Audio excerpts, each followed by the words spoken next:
What's up, y'all bitches? We are back up in this thing with the final top 10 of the year, which of course is the Mac Daddy.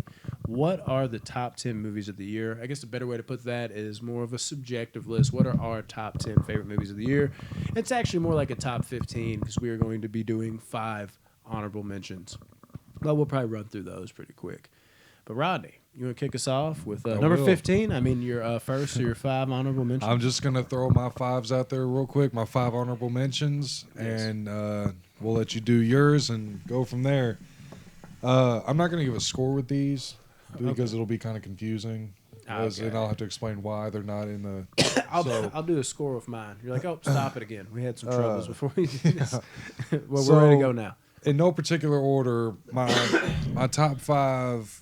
or my 5 honorable mentions are Fat Man, Mel Gibson, and Walton Goggins. Pleasant surprise, absolutely. So I was ready for it, but I wasn't. So I was really enjoyed with that movie. Always lived. Yeah. Shang-Chi. Shang-Chi goes on there. I was very impressed with Hollywood's martial arts. Michelle Yeoh, every time. It grew on me on a second watch. Yeah, it's just an awesome fucking movie. 007 No Time to Die. That was real close to being on this list, you know, with everything with the ending and all that, you know, solid landed flick for me. So that just barely missed it. Spider-Man No Way Home. That, you know, I know I just reviewed it and gave it a pretty high score, but it is what it is. So it didn't make the list. I was like, I got to explain this. I said I wouldn't give scores. Putting yourself in a quarter. But then, of course, I would say my most recent knock off the list would be Zola. Okay, yeah. Zola's my... You did love that piece of shit. Yeah. I'm just playing. I liked it, too. So that's my 5 honorable mentions. Okay. Loved it. Beautiful. My 5 honorable mentions. Very surprising. Number 15, I guess, if you will. But I'll just say honorable mentions. We'll just run through it like that. Makes it feel like not a top 10. Honorable mentions, Brandon. Jungle Cruise. Jungle Cruise, I thought was great. Gave it an 8.3 out of 10. Another honorable mention, Suicide Squad. Gave it an 8.3 out of 10. I just keep watching it, and I kind of lowered my score a little bit, but the more I watch it, I'm like, I might be being too critical. Like, I have a blast with this movie. 8.3 out of 10 for Suicide Squad. Next one, Mortal Kombat. I am complete opposite side. Rodney, I loved all the references. I didn't love the characters, but it's a video game movie. But I did like the way they fit within who they were supposed to be, and the fighting was really good and compared to like other Hollywood type of movies. I mean, you got to take that, you know, with it. It's not a full-on, you know, Chinese, Japanese, dirty knees, look at these type of flick. But yeah, I loved it. 8.3 out of 10 as well. One, I just shifted out of it because I might be... because it's on my mind like crazy. Like, I keep thinking about it, and I want to watch it again. But without that second watch, I don't think it's fair. So, for now, The Matrix Resurrections is outside of my top 10. It'd be my number 12. I did love this movie, though. And I know a lot of people didn't. You're crazy. I'm just playing. Yeah. You know how movie and cinema is. But I gave it an 8.4 out of 10. And the last honorable mention is Free Guy. Completely surprised me. Also gets an 8.4 out of 10. And those are... We were talking earlier because Free Guy was one of those movies where I'd seen the trailer so many times. Yeah, you're already... I knew I was going to hate that movie. I was like, I've seen the movie. If I hear this Mariah Carey song one more time, and then it plays multiple times in the movie, you're like, keep bringing the Mariah Carey. It's like, damn. Yeah, surprise good movie. Loved it. Solid. All right, let's get into it. The top 10 movies of the year 2021, in our opinion. Might be different from yours. Probably. I'm going to venture to say it will not be exact for us and then also for you. So don't get a stick up your butt. And I'm going to tell y'all, our lists are about to be stupid different. I'm just going to let you know. They're going to be very different. I can see that coming, yes. My number 10 is going to the Disney-made movie Encanto. Ooh. Encanto is my number 10. My wife and daughter were just watching this. Yeah, have you watched it? Not yet. You need to watch it with them. Not a big Disney guy, but I do catch them. So this is the newest Disney movie, and it was so charming, and it was so much fun and so catchy. The songs in it, I sing them all the time. I listen to them in my car. I sing them all the time. Just walking down the street. This movie just took me away and just sent me to a better place. I absolutely loved it. The story was you? brilliant. No. It was just so fucking good. Encanto gets an 8.5 out of 10 for me. Beautiful. I thought it was absolutely amazing. And I know with you and the Spanish, you know what I'm saying? They would love this movie. So you and the Spanish, like well, no, you know, I know your family. Yeah, I know. It's has just your funny, family like, Spanish. like you and like the Spanish, like all those people. I made that sound terrible. Like, yeah, like as in like they're my whole clique. Like, like all the Spanish people, they would love this. No. Yeah, I know what you mean, dude. Yeah, it was so good. Yes, my number 10 is going to Don't Breathe 2. This movie, I forget how much you love this movie. Shocked me how good it was, actually. Like, I was like, I think I'm going to like it, but it's going to be a huge step down. Now, I like the first one more, but damn, dude, like, this one's almost just as good. I like the flipping of the script where it's now the blind man battling, like, competitive people. But what this movie does so well is it's just, like, it doesn't fuck with your mind where you're like, this movie could so easily be so fake and so cheap and make you, like, in ways go like, oh, come on, he's blind, like, he wouldn't be able to do this, he wouldn't be able to do that, how did this, you even see shit before it happens where you're like, they're not gonna be able to set this up, or that's gonna be cheap. That is cheap, and they work their way around it. This movie earns so much on, like, the little things portions. They tie up every little thing. They somehow make it believable, even though it's a blind man. The little girl, I don't think, was great, but as the movie wore on, she got a lot better.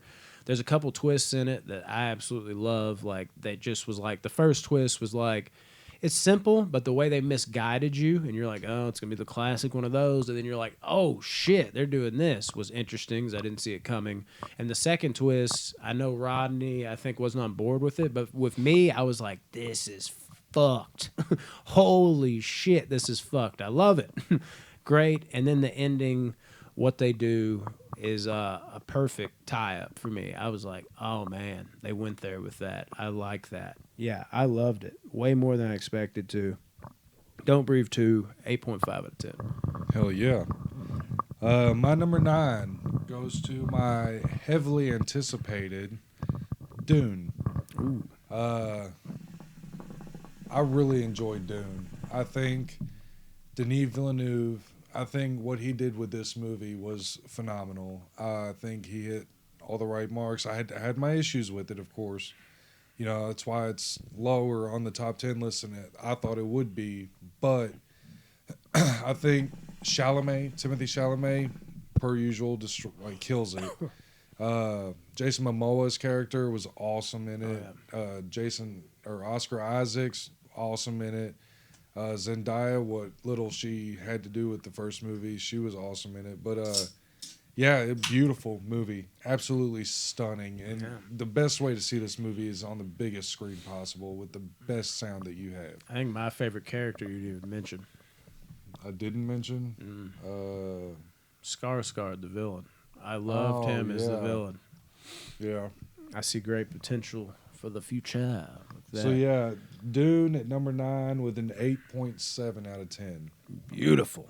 My number 9 is Fat Man. Dun-dun-dun-dun-dun-dun-dun. Yeah, this one came all the way out in January. I think it was actually released in like December. But it was one of those like didn't really have theater run, on demand, and it came out, you know, on Blu-ray and all that in January.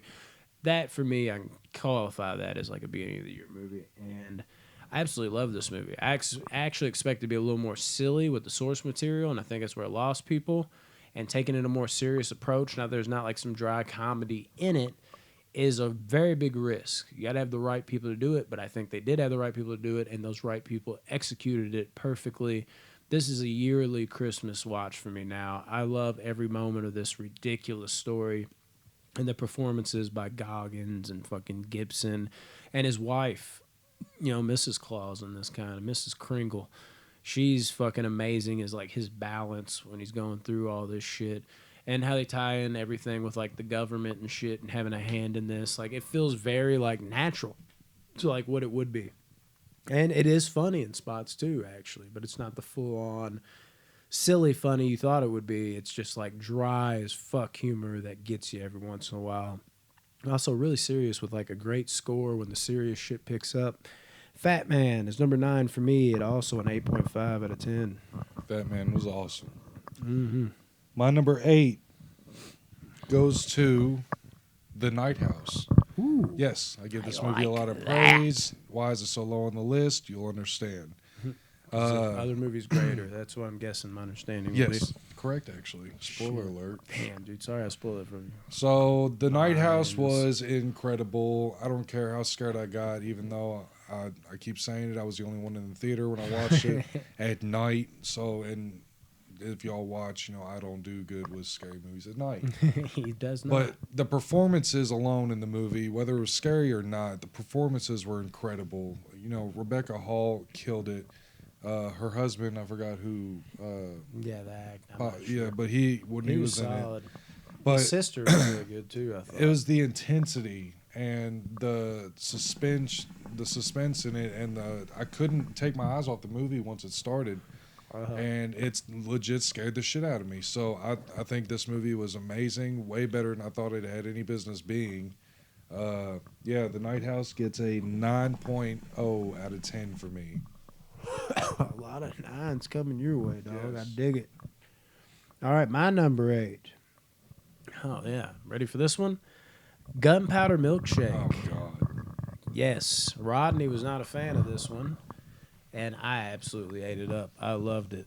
It was your female action movie, but it didn't quite feel like other female action movies. I actually completely disagree with one point he has. I think the fighting is actually really fucking good. Yes, I I do. think there was one fight scene I liked in that whole movie. I loved it all. Just about. Like, I loved it all. Again, weighing it on the merits of, like, an American-made action movie, I think the fight scenes were fucking dope. I love the whole, story of, like, almost John Wickish in that one way where, like, they're at that, like, library with all the other girls. I liked all the other girls, and seeing Michelle Yeoh, like, whoop ass was fucking really cool as well. I love, oh my God, what the fuck's her name? Cersei. Oh yeah. Yeah, like I loved her as the mom. I really liked the little kid. There was one fight scene in particular that was like really inventive, as she like got like shot up with something, and to where she was paralyzed, and she's like, "Here, like put this tape around me," and she was just slinging her hands around, shooting people, and like finding ways to kill them with just like loose arms. It was fucking cool, and I love the lead. I thought she absolutely murdered it, and the movie. Karen Gillian. Yeah, and the movie as a whole was just fun and felt fresh to me. I really enjoyed this whole movie. I couldn't wait to fall asleep during it. I love the shit out of this movie. This is an 8.6 out of 10 to me for my number 8. Damn, son. Where'd you find this? All right. On Netflix. Go check it out. Holy shit, what did I do, y'all? I fucked up. You fucked up? I fucked up. Okay. I skipped like 4 movies. That 9 wasn't supposed to be there. Okay. So Rodney, damn, okay. time. My number 8. Shit, how do I do this? Okay. Just go with the next one, I guess, and then at the end you can clear it up when you get back to where you were before. All right, my number 8 is The Green Knight. Nice. The Green Knight, the Beautiful A24 flick. film. Oh my God, so beautiful, so amazing. I loved the acting, the performance that Alex, what's his name? He's up and coming. He's becoming one of my most watched I can't remember actors. But character names. But yeah, he was the lead in it. But it's different than what the trailers portray it to be. It's a slower pace than you would think, but the story is so immersive. It's so good, beautifully shot, Epic in scale for sure. Absolutely. So yeah, that's number 8 goes to The Green Knight at 8.7 out of 10. Okay. All right. Yeah, I was like, damn, jumping in the 9s early here, and I guess I get. I did that with my phone. That's why I always read off paper. Shit, I've been there, man. I've been there. My number 7 is a movie that I actually just saw just in the nick of time. Don't Look Up. This movie is fucking dope. I'm seeing a lot of mixed reviews on it, but just like today in the climate we're in with like the way media really pushes things and seems to not push the important things to cover up, bigger things. Like, it was really refreshing in that regard to see a movie like that with this fucking outstanding of a cast. Of course, DiCaprio, fucking Jennifer Lawrence, the one chick from Yellow Jackets, keep forgetting her fucking name, Timothy Chalamet, other people. Ron Perlman was awesome in it when he was in the movie. He actually cracked me up a couple times. He was awesome as like that war vet. Jonah Hill was funny as shit. It's just like a complete asshole. He played that role so fucking well. And Meryl Streep killed it I was too. just gonna say Meryl Streep as the president. I mean, it was just a fucking A-list cast, and they all took care of business. Even like the musical artists with Ariana Grande and fucking Kid Cudi coming in.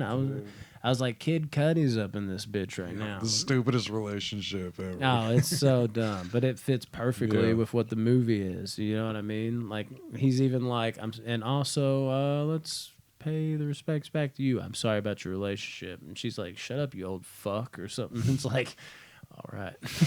Yeah, dude, it's a great movie. It's long, but it's also kind of paced well to me. It's a good balance of drama and like darker, dry humor. And at the end of it, like, I've seen some people just like, it tries to do too many things and ends up succeeding in none. For me, it succeeded in like all those things. I absolutely love this movie. And I gave it an 8.6 out of 10 also, my number 7. Nice. Okay. My number 7. Rice. My number 7 is Pig. Ooh. Nicolas Cage gave the performance of a lifetime, really. He did so well in this movie, and that Alex Wolff, that's his name, the actor. He did amazing in this as well. This movie is so good. Please be patient when you watch it. I'm telling you, it pays off at the end. Just watching Nicolas Cage perform alone is enough to watch this fucking movie. Ooh, I forgot a movie. I just realized that. But yeah, Pig definitely was going to stay in the top 10, I had a feeling of. So it's my number 7 at 8.9 out of 10. I forgot a movie, and I don't think it would have been in my top 10, but there's a certain scene in it that might have cracked my top 10 scenes. I just realized that. Yep, it is what it is. We're not perfect, right? Apparently, Rodney's showing you that right now, skipping ahead 4 numbers and shit. Like, this ain't adding up. Didn't he say? Yeah, you got it figured out. Sometimes he does that, and other times he says it's genius, and it just goes worse from there. So we'll see. My number 6 is The Night House. The Night House is fucking amazing. This is one of those movies, like, I always respect, like, the slower burn, more acted out horror movies, but a lot of times they don't work for me. I mean, they work for me, but it's like a 6, maybe a 7. But then there's like that 3 out of 10 of them that's just fucking steal the show for me because I'm just engrossed in like the lead and all that. And that was Rebecca Hall here for me. Like, she was just fucking amazing. Every step she took, start breaking in some Biggie shit here. Remix. Yeah, like every step she made, everything she did, I was just thoroughly engrossed in like her performance and the journey she was on. Like, I legitimately felt like I was following someone that wasn't like a character. It was like a friend almost that I cared about. Like, I just wanted her to succeed out of this and what was going to happen. The twist, I could kind of see it after a while, but at the same time, I liked that they took it there with that. And then the ending was intense as fuck to me. Again, this is one of those movies, and this doesn't work for a lot of people. It's kind of open, open ending, but I love those a lot of the time. More than just like a lot of times it ties with a bow on top. It's kind of just like, okay, well, so that's what happened. All right, yeah, it's cool. But a lot of times when it just gives you that dark, like, oh shit, like, what's going to happen next? Whereas other people are like, well, you can't tell me what happened. I don't need all that all the time. I like just the feeling of just like making it up in my own head, like my own conclusion. And I think that does that really well here, whereas a lot of people won't like it. But The Night House, suspenseful, really good horror movie. Fucking dope. The Night House gets an 8.7 out of 10 to me. Nice. My number 6 is The Night House. There it is. So we are gonna you already talked about it. So The Night House to me scared me. It was perfectly performed, like well acted by Rebecca Hall. And you replaced the movie that it replaced? Huh? No. Because you already talked about it. So yeah, but that's what I'm saying. I have a way of fixing it at the end. Okay. But yeah, the performance was great. Everything about it was just pretty awesome, honestly. I guess so. You'll go last now. Yeah. Okay, that'll work. I'm gonna Nah, I got you. Out, so. That never happened. Yeah, but okay, well now you got to cut this out. Whatever, we'll figure it out. But we never do this. The performance of Rebecca Hall alone was just so mesmerizing, and it was so intense and scary and just anxious. It made me anxious. So Night House at number 6 with a 9.0 out of 10. Well, hey, we said our list will be completely different. That is the same spot. It is the one same, yeah. And it's not just the same. It's in the exact same spot on your list, so that's cool. All right. Number 5 for me is Spider-Man No Way Home. This movie I thought was on the collision course with being overrated, and it was just going to be fan service where everybody freaked out, and as time died down, it wouldn't be as good. But I got to tell you, by the end of it, I could not also stop from fanboying the fuck out. It's special the way like everybody interacted, even though I thought people were overdoing it at first, but by the end of it, I felt it, man. I was in it. All the fucking twists, the reveals, everything. Just watch it, man. I'm not gonna give spoilers here on this. I can't really explain a lot without spoiling it, even though I'm sure they probably already have spoiled little by little with more shit on the internet and even in trailers now it's been out. Who the fuck knows? I don't know exactly. I don't have all the information. But just in case, I'm not going to go too deep into it. Because where the greatness comes in for me, whereas the first half was just kind of like, this is kind of good, but I don't know. Maybe this ain't as good as what other people are letting on. And I'm starting to venture into, like, I think everybody might be just fanboying too hard with Easter egg type shit. And then, oh my God, like, maybe this isn't as good as I thought it was. But by the end of it, like I said, you don't have a pulse if you're not won over. This movie is dope. 8.8 out of 10 to me. Go see it. Hell yeah. My number 5 goes to the incredible Hulk. West Side Story. Yeah. What Steven Spielberg did here is this man became even more legendary than legendary. He has proved to us now that he can literally make a great movie out of any genre. Yeah. This is his first musical. Steven Spielberg don't care. And he absolutely killed it. And he used West Side Story as his first musical. One of my most beloved movies. That movie, I adore the original West Side Story, but this I honestly think is better than the original. Ooh, and shit. I can't believe I'm saying that because I have how much love I have for the original. But yeah, Steven Spielberg, he nailed it. The actors nailed it. I mean, it's just everything was so great about it. West Side Story gets a 9.1 out of 10 for me. Beautiful. At number 5. All right. I don't know what we did there. Okay, now I know what we did. My number 4 is Pieces of a Woman. This is one I haven't watched since the beginning of the year, so I really need to revisit.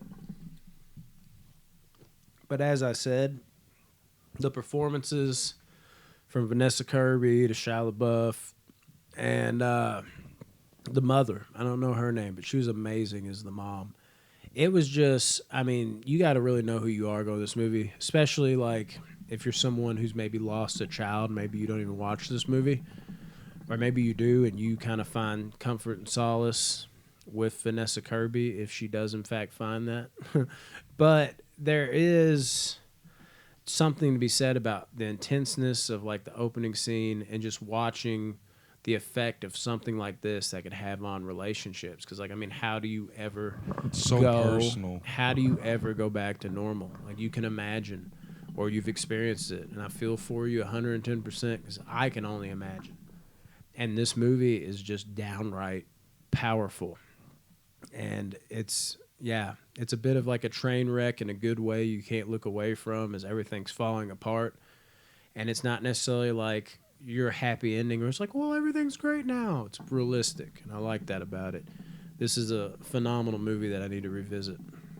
Yeah. Pieces of a Woman, 8.8 out of 10. Hell yeah. And my number 4.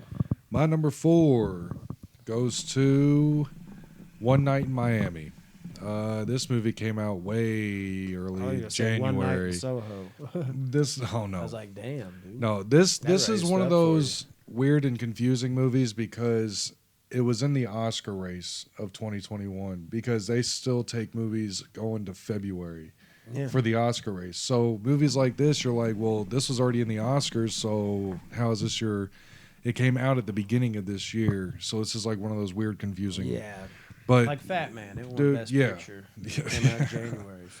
So. One Night in Miami it's such a great character, study. Like it has it has four real life characters: Muhammad Ali, Malcolm X, Sam Cooke, and I can never remember the fourth one. Flava Flav. But it's about the one night in after Muhammad Ali won a fight, I think against Foreman, and it's just them four talking about life and fucking like what's going on with society and if this is the right thing or this is the wrong thing. It's just such a great movie to watch.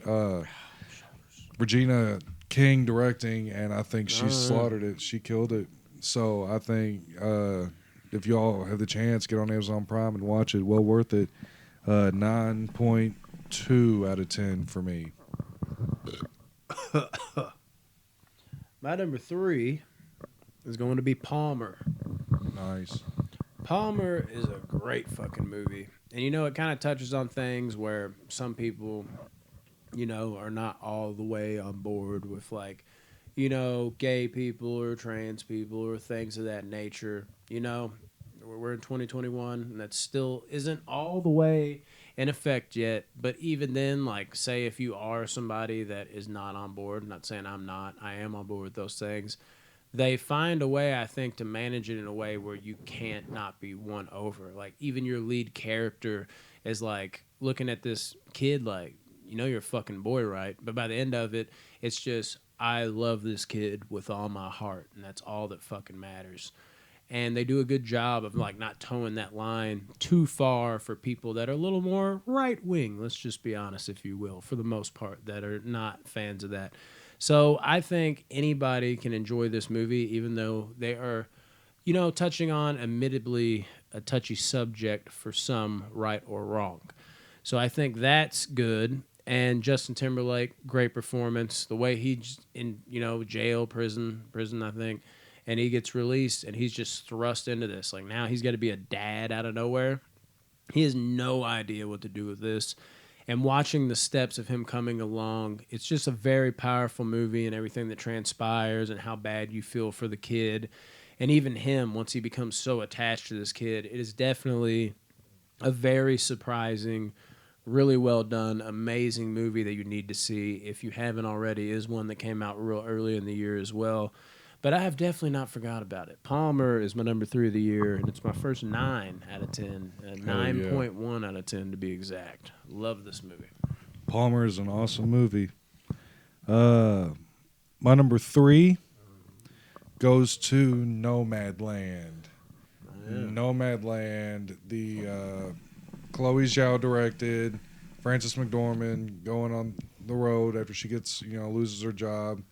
And she just goes on the road, lives life on the road. You see all these different cultures, and some are, low and, not the very best, and some just thrive in where they're at.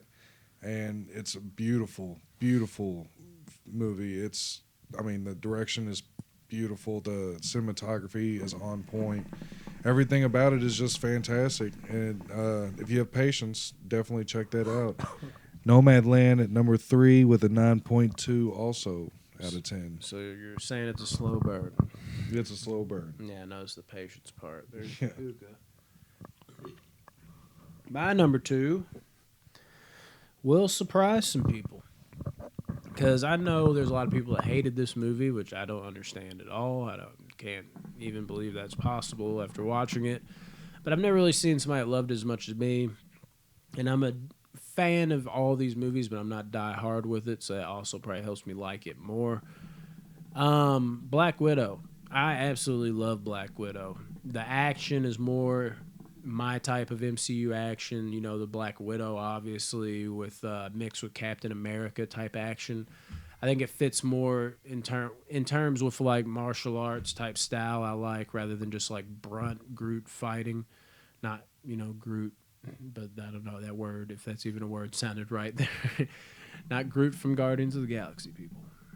Groot. But also, being the huge Florence Pugh fan I am, I was hyped to see her in this movie, and she more than delivered.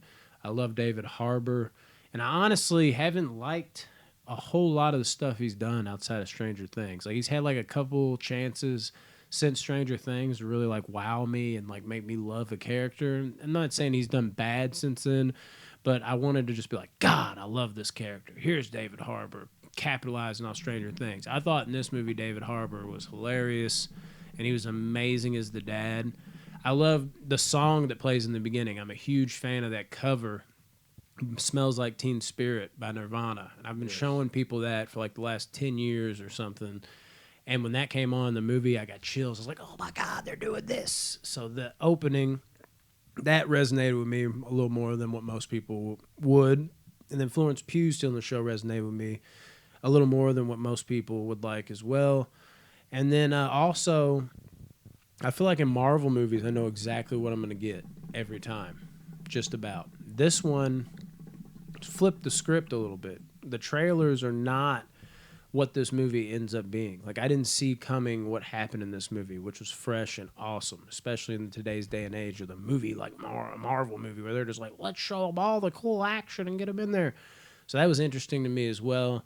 And then the whole send-off with everything was very fitting. And in the very end, what it hyped up for, a potential thing with Florence Pugh that we're maybe or maybe not seeing play out now, also got me extremely hyped as a Florence Pugh fan that I am.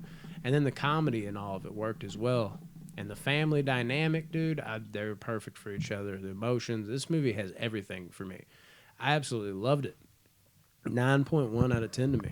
Oh yeah, high praise. Black Widow's good. My number 2 goes to a movie that I recently had the pleasure of watching. I had high hopes for it, but I didn't realize it would be as good as it really was, and that is Being the Ricardos.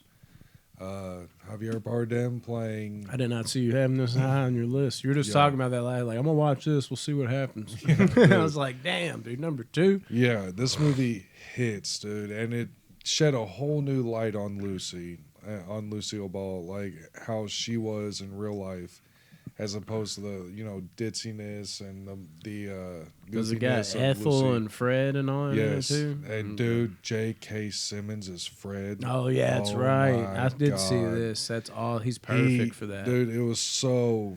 He was in debate with me about top 10 performances with Nicole Kidman. It was between. He always kills her, though. Yeah, but so good. It was so good, dude. Like, and what Aaron Sorkin did with this movie, the pacing wise, was so beautiful. It just kept you in it. Like, if you think you want to get up to go to the bathroom, you'd be like, "Whoa, nah, I can wait a couple minutes, see what happens here."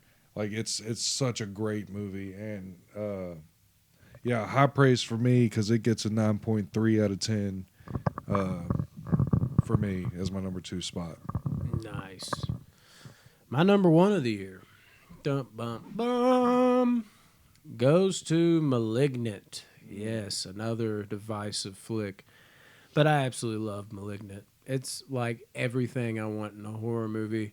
It brings slasher back, but it also does that while somehow emerging victorious in other ways with like bringing the ghost stuff back. I thought was really good in the very beginning without cheap jump scares. Like, it kept you like, oh, the scare's going to be here? No.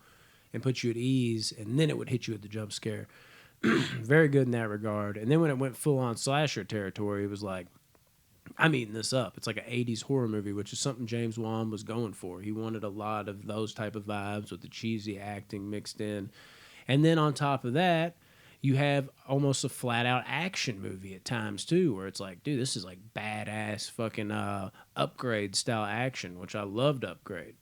So that was fucking awesome. So, in a nutshell, this movie has a little bit of everything, and it does a little bit of everything really fucking well for me. And then being the slasher fan that I am, for them to put that on the map and be successful with this movie, that brings great hopes for me, which makes me like it even more. And then, of course, the twist. The twist was like, holy shit. Like, when I first saw this twist, I was like, what the fuck am I looking at? Like, bizarre, like a twist that works, but is also bizarre and crazy. And like, oh my God, that's the best kind of twist. So it really shook me up when I first saw this. And it left the door open. I don't know if they can do a sequel. Because, I mean, I think they will, but I don't know for sure, like, how that'll work, like, in a second movie, or if it'll work again. But for a standalone movie, this hit everything on all cylinders, from, like, the vibrance of some of the colors. Some of, like, the chase scenes were fucking wicked, the way the killer moved, I was saying this. And the acting was the only thing that, like, wasn't great to me. But, like, I don't need that if everything else is fucking perfect and it's not abysmal. And I like and like I said, a lot of that was like purposely done that way. And then of course you have the fucking the "Where Is My Mind" song by the Pixies. The way they like did like a different take on that amongst the movie, I thought that was awesome. Being a fan of that song, this movie hit on all cylinders for me. This movie is a 9.4 out of 10. I absolutely love Malignant. I think more people should. I mean, I can't speak for you, but like I'm surprised more people don't, because there is the naysayers out there for sure. I think a lot of it is just going in expecting something different. And also just, I don't know. I had another point to add real quick. I can't really remember what it was, but it's great, people. It's the fucking shit. Hell yeah. Well, that leaves me with my number one for the 2021. And that is going to go to, respectively, Andrew Garfield and Tick, Tick, Boom. I feel like this was number one on like every one of your lists. It pretty much is. This movie maybe it isn't. If you shocked me in how good it was.